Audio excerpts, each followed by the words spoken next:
Hi everyone, मेरा नाम है Prashant, mentor of thousands of students और आज बात कर रहे हैं बोर्ड एग्जाम के अंदर कॉपीज चेक कैसे होती हैं। अब आपको लग रहा होगा ये जानना आपके लिए इंपॉर्टेंट है या नहीं, तो ये जानना आपके लिए बहुत इंपॉर्टेंट है। क्यों? क्योंकि इस वीडियो को बनाने से पहले मैंने बहुत सारे बोर्ड एग्जाम्स के उन टीचर से बात करी जो कि कॉपीज को चेक करते हैं, जैसे कि सीबीएसई बोर्ड, आईसीएसई बोर्ड और भी बहुत सारे बोर्ड के टीचर्स से। और उनसे बात करके मुझे यह पता चला कि उनकी कॉपी चेकिंग करने का भी एक प्रोसेस है, और अगर उस प्रोसेस को आपने समझ लिया और वो गलतियां आपने नहीं करी तो वो आपके एक भी नंबर नहीं काट सकते। और इस बात को मैं गारंटी से बता रहा हूं और सारे प्रूफ्स भी आज मैं लेकर आया हूं, तो एक एक करके सारी चीजें समझाऊंगा। बट आपके भी मन में बहुत सारे सवाल आते होंगे, प्रॉब्लम्स आते होंगे, जैसे कि मेरे मन में भी बहुत सारे सवाल थे, जैसे कि क्या पार्शियल मार्किंग होती है? जैसे कि आपको स्कूल के अंदर तो स्टेप मार्किंग नहीं मिलती होगी, आप मैथ्स का कोई क्वेश्चन सॉल्व करके आते होगे और आपके टीचर बोलते होंगे कि आपको पूरे नंबर नहीं मिलेंगे, आपको स्टेप नंबर नहीं मिलेंगे, बोलते हैं ना। बट क्या बोर्ड के अंदर स्टेप मार्क्स मिलते हैं? क्या पार्शियल नंबर मिलते हैं? मैथ्स के अंदर, इंग्लिश के अंदर, एसएसटी के अंदर बताऊंगा अभी। अगली चीज, क्या टीचर खुद अपनी मर्जी से आपके नंबर काट सकते हैं? अब आपको लग रहा होगा हाँ टीचर तो बिल्कुल नंबर काट सकते हैं अपनी मर्जी से, बट इसका आंसर सुन के आज आप शॉक होने वाले हो। मैं भी शॉक हुआ था जब मुझे पता चला था। अगली चीज, क्या चेकिंग बहुत इजी होती है या बहुत ज्यादा हार्ड होती है? इस पे भी मैंने बात करी। अगली चीज, मार्क्स इंक्रीज करने के कोई तरीके हैं क्या, कोई हैक है क्या? बिल्कुल है। लास्ट में मैं आपको एक बैक बेंचर स्ट्रैटेजी भी बताने वाला हूं। अगर आप वो स्टूडेंट हो जिसने अच्छी पढ़ाई नहीं करी है, आपको एक ऐसा हैक दूंगा जिसकी मदद से आपके 10 से 15 नंबर इंक्रीज हो जाएंगे। सबसे पहले जो आपका सवाल है ना, ये बताओ क्या टीचर खुद से मार्क्स कट कर सकते हैं? क्या लगता है इसका आंसर? इसका एक्चुअल आंसर है नहीं, टीचर खुद से नंबर नहीं काट सकते। सुनकर शॉक लगा, बट ऐसा क्यों होता है? ऐसा इसलिए होता है क्योंकि बोर्ड एग्जाम के अंदर आपके टीचर्स को, जो कि आपकी कॉपीज को चेक करते हैं, उनको कुछ इस प्रकार की आंसर की मिल रही होती है। जैसे कि मैं एक आंसर की आपके सामने लेकर भी आया हूं, यह आंसर की आपको भी इंटरनेट पे मिल सकती है, आप सर्च कर लो। जैसे आप सीबीएसई बोर्ड के स्टूडेंट हो तो जाओ और सर्च करो, है ना, कि सीबीएसई बोर्ड आंसर की, तो वो आपको मिल जाएगी। तो जो आंसर की होती है ना, ये हर एक टीचर को दी जाती है। मान लो एक बोर्ड एग्जाम का टीचर है, वो बैठा है, तो उसके हाथ में आंसर की होगी, जो कि बोर्ड एग्जाम सबको भेजता है, हर एक टीचर को जो कि कॉपीज को चेक कर रहा होता है। और उन टीचर को इसी आंसर की के अकॉर्डिंग कॉपीज को चेक करना होता है, यानी वो अपने मन से तुम्हारे ज्यादा नंबर नहीं काट सकते, उनको इन पैटर्न को फॉलो करना पड़ता है। अब पैटर्न क्या होते हैं समझा देता हूं। पैटर्न के अकॉर्डिंग ना हर चीज के मार्क्स फिक्स्ड होते हैं, यही बोर्ड एग्जाम ने एक रूल बनाया हुआ है। जैसे कि मैं आपको दिखाता हूं, मान लो तुम इंग्लिश का एक पेपर दे रहे हो, उसमें आपके लेटर तो आते होंगे। मान लो लेटर है 5 नंबर का या फिर 4 नंबर का,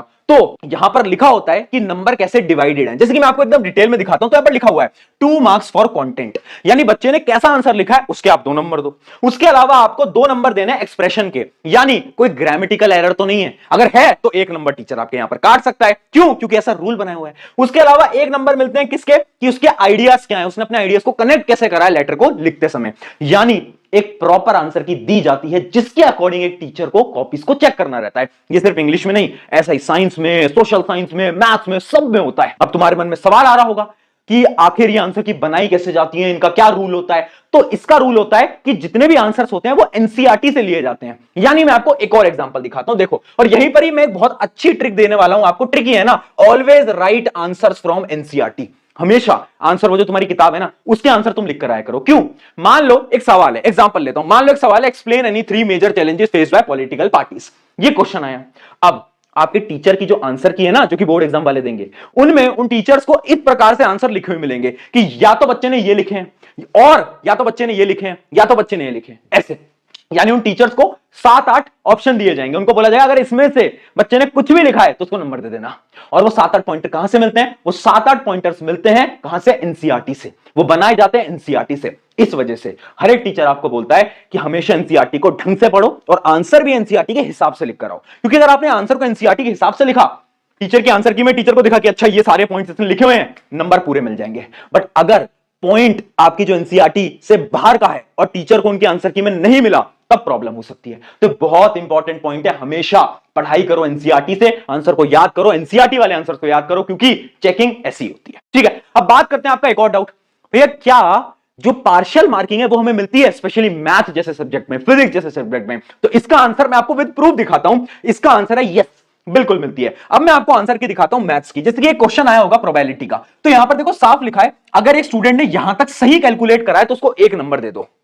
यानी अगर आप एक क्वेश्चन को थोड़ा भी अटेम्प्ट करके आते हो, आप थोड़ा सा आंसर निकाल के आते हो, तो आपको 1 नंबर मिल जाएगा। अब अगर एक स्टूडेंट ने इधर तक का निकाला है तो उसको 0.5 यानी आधा नंबर और दे देना। उसके अलावा उसने यहां तक निकाला है तो 0.5 और दे देना, ये निकाला है तो 0.5 और दे देना, और यहां तक निकाला है तो 0.5 और दे देना। ऐसे ऐसे मिल रहे होते हैं नंबर। यानी ये जरूरी नहीं है जो कि तुम्हारे स्कूल में एक रूल बनाया हुआ है कि पूरा आंसर सही होगा तभी पूरे नंबर मिलेंगे, नहीं। बोर्ड एग्जाम के एक नियम है, कुछ रूल्स हैं, और वो रूल्स ये बोलते हैं अगर एक बच्चा स्टार्टिंग का भी आंसर सही लिख के आता है तो उसे नंबर दो। ये सेम होता है साइंस के अंदर, अगर आप साइंस का थोड़ा आंसर भी सही लिख के आते हो उसमें भी आपको आधे एक नंबर तो मिलेंगे ही मिलेंगे। यानी स्टेप मार्किंग होती है, घबराने की बात नहीं है। अब यहीं पर ही आपके मन में सवाल आ रहा होगा कि पेपर की जो चेकिंग है वो हार्ड होगी, इजी होगी, कैसी होगी? चेकिंग होगी आसान, बहुत आसान, तुम्हारे स्कूल के 10 गुना आसान होगी। ये मैं क्यों बोल रहा हूं? क्योंकि मैं बोर्ड वाले टीचर से बात कर चुका हूं, सब बोलते हैं कि चेकिंग बहुत सिंपल होती है। स्पेशली बोर्ड एग्जाम्स के अंदर चेकिंग बहुत आसान बनाई जाती है, स्कूल के कंपैरिजन में तो बहुत आसान होती है, तो घबराने की बात नहीं है। अब मैंने उन सभी से पूछा क्या कोई हैक है, क्या कोई ऐसे तरीके हैं जिससे स्टूडेंट मार्क्स इंक्रीज करे? तो उन्होंने बताया कुछ हैक्स, और वही सारे हैक्स में क्या है अब आपको दिखाने वाला हूं। सबसे पहला आ जाता है प्रेजेंटेशन हैक। देखो हर एक टीचर ने सिर्फ 2 बातें बोली। पहली बात, अटेम्प्ट इन ऑर्डर। एक लाइन याद कर लो, आपकी नोटबुक चेकिंग में टीचर्स जितना कम समय लगाएंगे ना उतने ज्यादा आपके मार्क्स आएंगे। यानी मान लो आपकी कॉपी आई, उसमें आपने एकदम ऑर्डर के अंदर सारे क्वेश्चन को अटेम्प्ट कर रखा है। एक टीचर ने वो कॉपी देखी, उन्हें लगा वाह यार टिक टिक टिक टिक, और उन्होंने 5-10 मिनट के अंदर आपकी कॉपी पूरी चेक करके रख दी, तो आपके नंबर ज्यादा आएंगे। और मान लो एक ऐसा स्टूडेंट है जिसने अलग अलग ऑर्डर में लिख रखा है, मान लो उसने सबसे पहले 7th क्वेश्चन करा, फिर उसने 9th करा, फिर उसने 2nd करा। अब टीचर को क्या होगा, बार बार क्वेश्चंस के नंबरिंग को, ऑर्डर को देखना पड़ेगा। उससे क्या होगा, टीचर भी इरिटेट होगा, और जब टीचर इरिटेट होता है तो ऑटोमेटिकली आपके नंबर डिक्रीज हो जाते हैं। ऐसा होता है, ये प्रैक्टिकली होता है। इस वजह से मैं बोल रहा हूं हमेशा क्या करना है, ऑर्डर में अटेम्प्ट करो। देखो जैसे ये एक स्टूडेंट है जिसने क्या करा है, 1 और 2 एकदम ऑर्डर में है, साफ है, टीचर आएगा टिक करेगा आगे बढ़ जाएगा। जबकि एक स्टूडेंट ने क्या करा है, 3, 2, 1 उल्टे ऑर्डर के अंदर अटेम्प्ट करा है। इसमें बहुत बड़ी प्रॉब्लम होती है।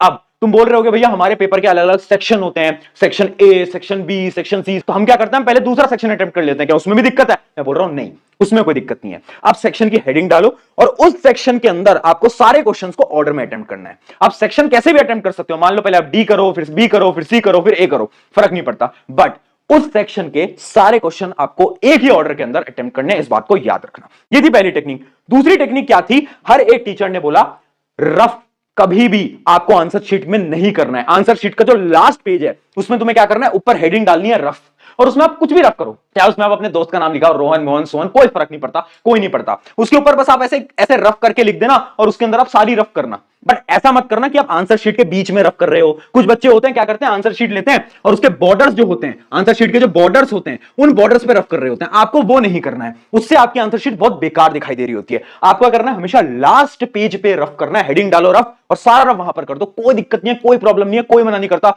बोर्ड एग्जाम ने कोई ऐसा नियम नहीं बनाया कि रफ नहीं कर सकते, तुम बिल्कुल कर सकते हो, तो डरना नहीं है, ठीक है। अब मैंने पूछा कोई बैक बेंचर के लिए स्ट्रैटेजी है कि बैक बेंचर पास हो जाए, है ना? तो उन्होंने बड़ी अच्छी स्ट्रैटेजी बताई और वही है अपनी बैक बेंचर स्ट्रैटेजी। देखो हर एक बैक बेंचर जिसको क्वेश्चन पढ़ रहे हो और तुम्हें आ रहा है कि यार ये क्वेश्चन तो मुझे आता ही नहीं है, कभी भी क्वेश्चन को छोड़कर मत आना, कुछ भी लिखो। हर एक टीचर ने बोला कि हम ना स्टूडेंट्स को पास करना चाहते हैं, बट वो स्टूडेंट खुद पास होना नहीं चाहते, क्योंकि वो अगर आंसर में कुछ भी लिख के आएंगे ना, दुनिया जहान की कहानियां लिख के आएंगे, तो एटलीस्ट हम देखेंगे और कहीं ना कहीं नंबर देकर उसको पास कर देंगे। बट बच्चे क्या है ना, पेपर पूरा ब्लैंक छोड़ के आते हैं। तो तुम्हें कभी भी अपने पेपर को ब्लैंक नहीं छोड़ना है। मान लो तुम्हें कोई क्वेश्चन नहीं आ रहा, उस समय पर आपको क्या करना है, उस चैप्टर के आसपास का तुम्हें जो भी याद है वो तुम क्या करो, हमेशा पैराग्राफ के अंदर लिखो। हमेशा पैराग्राफ में, पॉइंट में मत लिखना, पॉइंट में लिखोगे तो पकड़े जाओगे, नंबर कट जाएंगे। हमेशा पैराग्राफ के अंदर तुम एक पूरे आंसर को फ्रेम कर देना, जो भी तुम्हें उस चैप्टर का याद है पूरा तुमने आसपास का लिखा, बस।